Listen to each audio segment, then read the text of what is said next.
Hey, what's up, guys? We're here going to do another 3-round mock draft now, starting off with the AFC North. Max Chadwick alongside Dalton and Wasserman here. We're starting off with the team that's picking highest in the AFC North right now. That is the Cleveland Browns with a 3-11 record as of right now, currently picking number 7 in the NFL draft. Let's pull up the beautiful PFF Mock Draft Simulator. Dalton, you can see right here, new addition to the Mock Draft Simulator. You can actually see what picks you make for your team as well. So we're taking the Browns here, number 7 overall. This is the 39th overall pick in the draft, the 71st overall pick, and the 93rd overall pick in the draft. We're not doing any trades in this mock draft, but if you want to, you could do it yourself with your own mock draft using PFF's Mock Draft Simulator. You could trade picks, you could trade players as well, you can control the Browns, you can control any team you want, as many teams as you want. You can do all 32 NFL teams. We're only doing a 3-round mock draft right here, but you could do a full 7-round mock draft if you want to as well. So again, check it out at pff.com. Check the best mock draft simulator on the planet. All right, let's go over to the Cleveland Browns.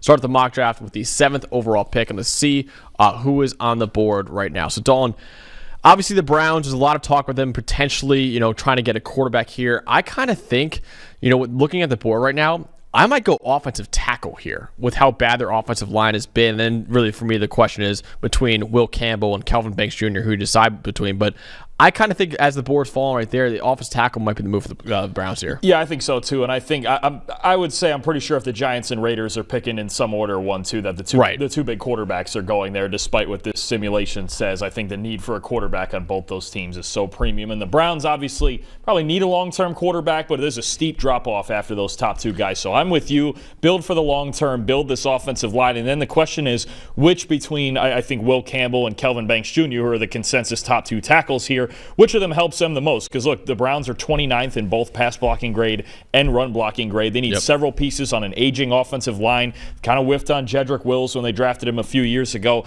It's been a struggle up front for them. And obviously it's been a struggle all over the offense except for maybe Jerry Jeudy. That looked like a good trade. And, if the 2 tackles to me were off the board here, then I might think about a receiver like a Tedero, a McMillan, or something like that. But I think we've got to build this offensive line. So it's really about a preference or whichever one is available between those 2 guys. So yeah, and I think it's important that you noted that right there, because I think with Sanders and Ward on the board here, I would go with one of those 2 players. But I think it's a little unrealistic to think that either of them will be here at number 7 overall, with the Raiders and Giants both picking ahead of them right now, and even maybe the Titans too. They might be able to move on from Will Levis. So I don't think it's really realistic that either of them will be on the board. So let's go with a more realistic mock draft, and I think we're going between the 2 tackles here and Will Campbell, Kelvin Banks Jr. Now, my personal preference, I like Banks more. I think Banks has played a lot better this year than Will Campbell. Will Campbell's still been a very good player as well and has had an excellent career, but Banks has also been outstanding at Texas for 3 years now. I think he's got more projectable tools than Will Campbell. I think he's more likely to remain at offensive tackle long-term, where I could see Will Campbell kicking inside to guard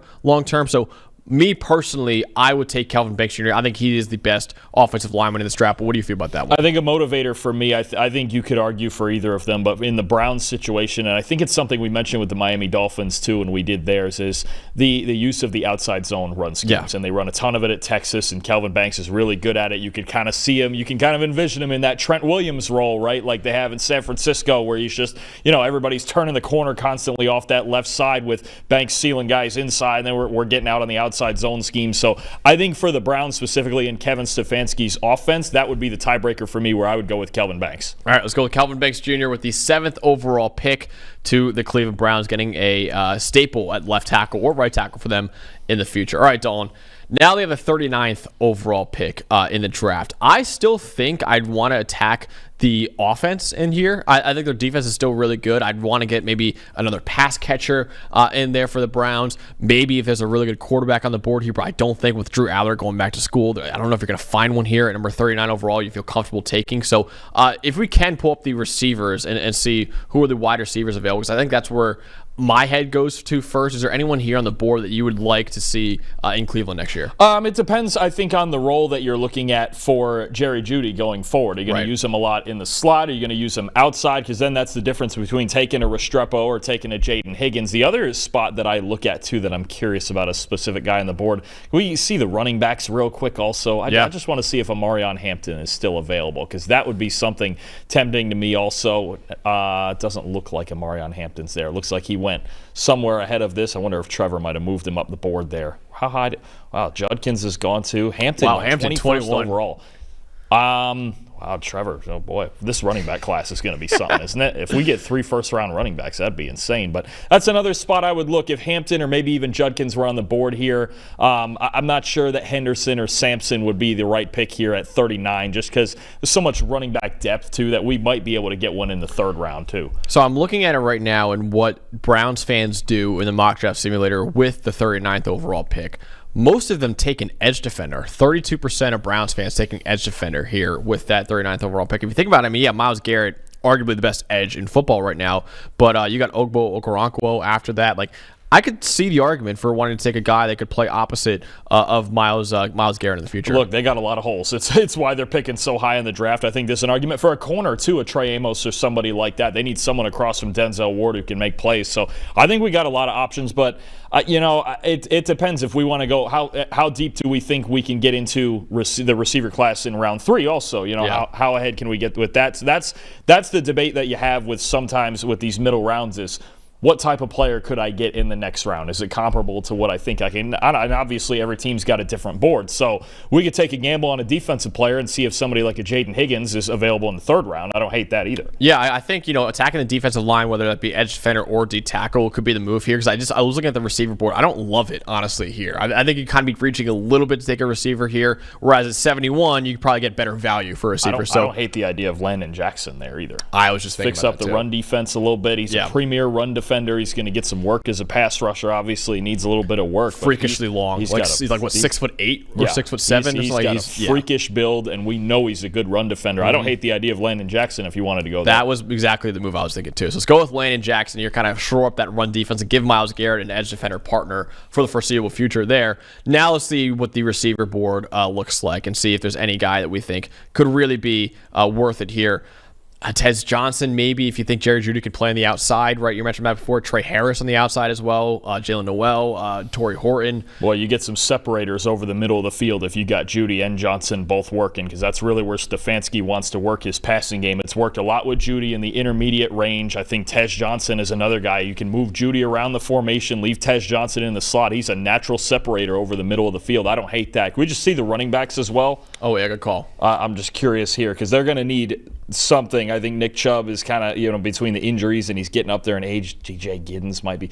When is our next pick? 93? I think we wait for running back until 93. Yeah, I think a Giddens or even Hunter, Monungai, Brooks. There's a lot of options. I think running back might be our next pick. I don't hate Tez Johnson there at receiver. Put him in the slot. Yeah. Move Jerry Jeudy around the formation as kind of the Z receiver, and then maybe figure out the future from there. I don't hate that. Maybe Cedric Tillman emerges more as that X receiver that's big and fast, can get downfield for you. I don't hate Tez Johnson here. I could go with that. I'd love that. Yeah, Tez Johnson. Let's go with Tez Johnson, the Oregon receiver. A little skinnier. Obviously, he's around like 165 pounds, I believe. But, man. So is Jerry Jeudy. Yeah, exactly. It doesn't really preclude him from being a really effective receiver after the catch as well. Usually the smaller receivers you don't really see be as effective after the catch as Tez Johnson is. But he is really good. And obviously, you mentioned the separation ability is outstanding as well. There's some options here. These are some cold weather backs we're looking at. All of these guys, those first 4 guys right there would fit right in Cleveland with this next. All of them real physical runners, man. Yeah, I like it a lot. I think I might like DJ Giddens the most out of here. Ollie Gordon had a really, really down junior year. I don't know if you want to take him this high. Coleman, another physical guy. Yeah. Oh, man, so they're going to get a physical back out of this group. I think Giddens, Taj Brooks too. Taj Brooks is a monster to tackle. Yeah. I mean, I could take my pick out of any. I mean, look how far down we're getting into the talented backs here. Neal, Etienne, Scadaboo. I mean, you could tell me if you drafted 2 of them somewhere between rounds 3 and 6, I wouldn't even hate it. With how deep this class is, though, do you almost think that, I know we're not doing another pick after this one, but you almost think, hey, we can get another one in day 3. I think you could get another one in day 3 even if you took one now. I know. I think if you took 2 different types of guys, let's say a Giddens and an R.J. Harvey, someone who plays in space, I wouldn't even hate that plan. Overhaul the whole room if you're gonna. Why not? Yeah. Just draft talent and see where it goes, whether it's year after year or the same year. I like Giddens the most out of those guys right now. Can we see what the overall board is, just to kind of see who else is on the actual big board, so we can see who we could be going with here? I know you like Azareye'h Thomas. I do like Azareye'h Thomas a lot. They do need another corner. I mean, if the idea is you wanted to just completely wait on running back and take a swing like the Bucs did with Bucky Irving this year in the 4th round, and he's the highest graded rookie in football right now, you can find running backs in these middle rounds. That's for sure. I think I'm going to have Azareye'h Thomas as like a high 2nd round prospect. I don't hate it. I think, you know what, if you're looking to fix up, it's a real problem for the Browns out at corner, covering on the outside. They're 29th in coverage grade as well, and outside of Denzel Ward, it's been a real problem on the outside. If you wanted Azareye'h Thomas and then kind of take the hypothetical, we'll get a running back again in the next round like we thought we just would. But that's going to be the beauty of this running back class, is there's so many talented guys. There's going to be guys, I think, going in round 4 and 5 this year that would have gone maybe in the 2nd round last year. They would have been contending for RB, 1 through 3 last year because it was such a thin class. So I don't hate it. Azareye'h Thomas to get a fix at corner there across from Denzel Ward, I could go with that. I think the value is so good too. I mean, I know Florida State had a really, really rough year this year, but he has been outstanding for them in single coverage especially.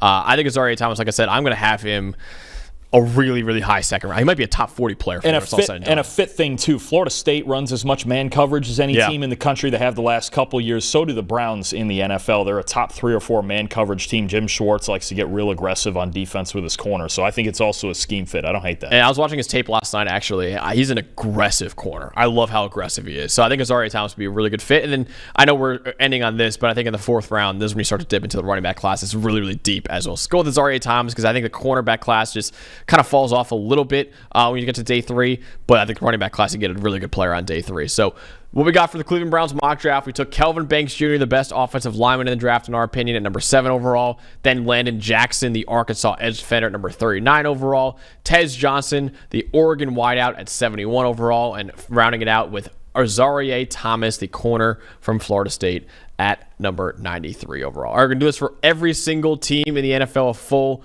3-round mock draft. Again, you can do your own using the PFF Mock Draft Simulator, but subscribe to the channel so you don't miss any more mock drafts. We're continuing with the AFC North very soon. Thanks for watching, everybody. Make sure you like and subscribe the video. And if you don't have a PFF Plus subscription, you can get one to see all the premium stats that we talked about here on the show, plus the expert betting and fantasy advice over at subscribe.pff.com. The description is also right below, so if you are not a PFF Plus subscriber, you can become one today.